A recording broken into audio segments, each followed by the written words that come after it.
Who do you want to see making the world a safer place? Who would you rely on to clean up our environment? Who would you choose to fix the global economic downturn? On November the 4th, we can't cast a vote, but we will feel the consequences. The vote that affects our world, US 08 on the BBC. Aaron, stay inside! Keep inside, get out. It's kept you gripped on TV, so why not go online for more on our Coal House families as they get to grips with life in 1944. For exclusive footage, favourite moments, or if you've missed any episodes, go to bbc.co.uk/coalhouse.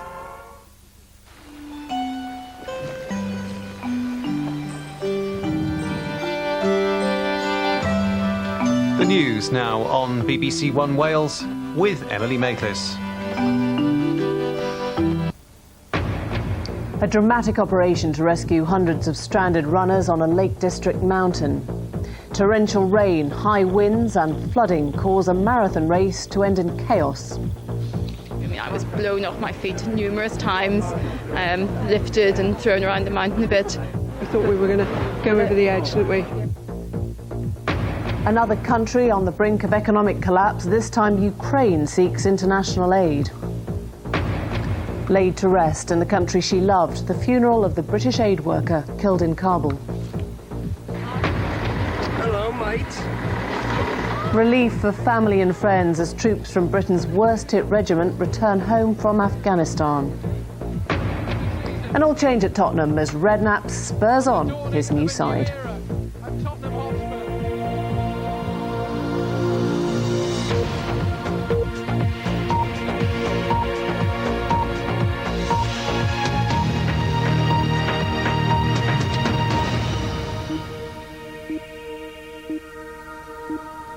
Hello, good evening. A major rescue operation has been underway to trace more than 1,700 runners trapped overnight on a mountain in Cumbria in torrential rain. 5 competitors were winched to safety by the RAF, 13 others were injured and are now recovering in hospital. Tonight, emergency services have confirmed that they have now accounted for all those missing, but police say they had urged organisers to cancel the marathon mountain race several days ago because of the adverse weather conditions. Here's Chris Buckler. What started as a race ended in a full-scale rescue operation. The RAF, police and mountain rescue searching from first light. Yesterday, the wind and rain made much of this simply impossible. Conditions have deteriorated somewhat. Just going up Great Gable, and it's very rainy. The mountain marathon was designed as a test of man against the elements. This year, there was only one winner, the weather. The race was eventually abandoned, but it was too late for many participants who were left stranded, their cars flooded.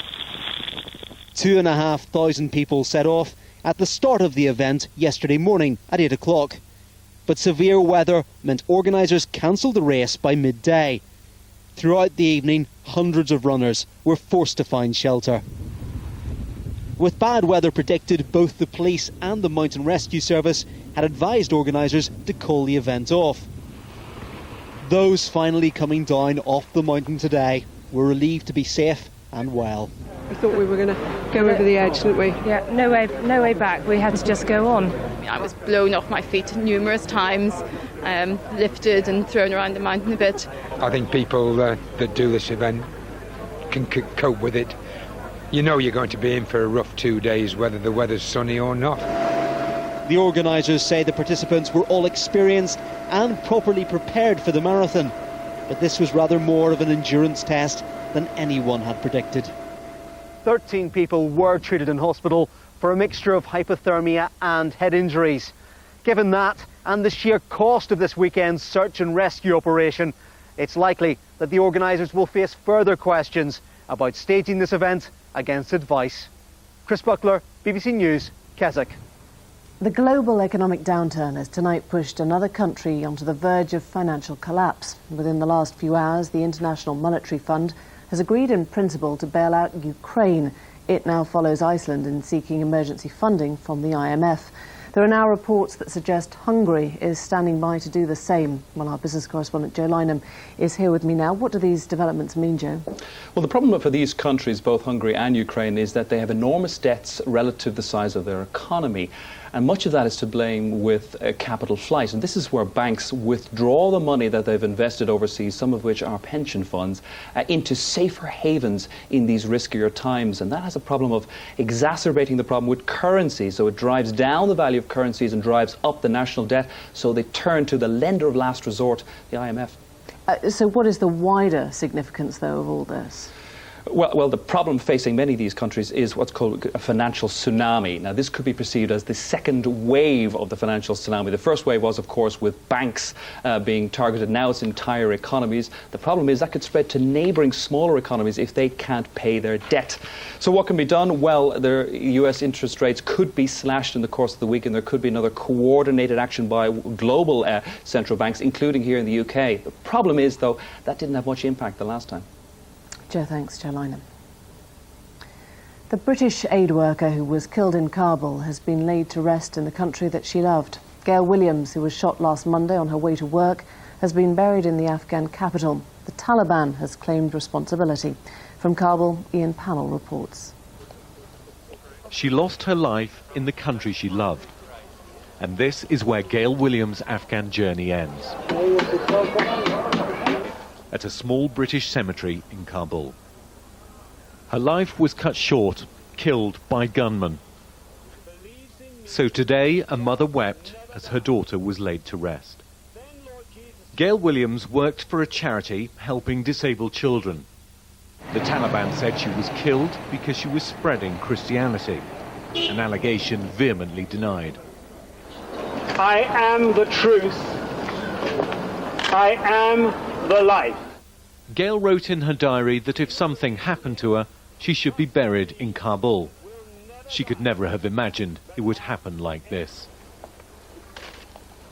2 armed men gunned down a young, defenseless girl. It is hard to see this as anything other than a cowardly act. The British cemetery is cared for by Raki Mullah. 30 years of burying the dead, and still compassion for those he never knew. He said he was sad at Gail's death, that the killers had acted against Islam. For more than 150 years, this cemetery has been the final resting place and a memorial ground for British soldiers who fought and died in Afghanistan. But today's funeral was something rather different. It saw the burial of a young British aid worker killed while trying to help the people of this country. It's a tragic end, laid to rest amid the graves and the dust. And her death may only make others reluctant to follow in her footsteps. Ian Pannell, BBC News, Kabul. The American presidential candidates are looking for any chink in their opponent's armour as the race reaches its final stages. With the election just 9 days away, the Republicans have accused Barack Obama of having already written his victory speech. The Democrats have hit back with their latest TV advert saying rival John McCain is out of ideas, out of touch and running out of time. Our special correspondent Gavin Hewitt is following the Obama campaign. You might think that Las Vegas, the glittering desert fantasy, would be a strange location for Barack Obama to come to, back on the campaign trail after visiting his sick grandmother. Yet away from the neon lights, this is fertile ground for him. Big hotel projects stand idle, mothballed in these hard times. In the valley, 14,000 homes have been repossessed. Here I discovered 80 apartments being auctioned off. The starting price for this is only $99,000. And a short while ago, what would this have been selling for? These were selling for about $250,000 not too long ago. Wow. Yeah. Check these cats out, man. What are they doing? Outside the Obama rally, there are protesters trying to needle the crowd by pointing out that the candidate's full name is Barack Hussein Obama. All the American people are afraid to even think who Obama is because of his race. You're right, I'm afraid to... But it's a measure of Barack Obama's strength that with 9 campaigning days left, he's in Nevada, a state that has long been Republican. His message, these are ugly days. Las Vegas!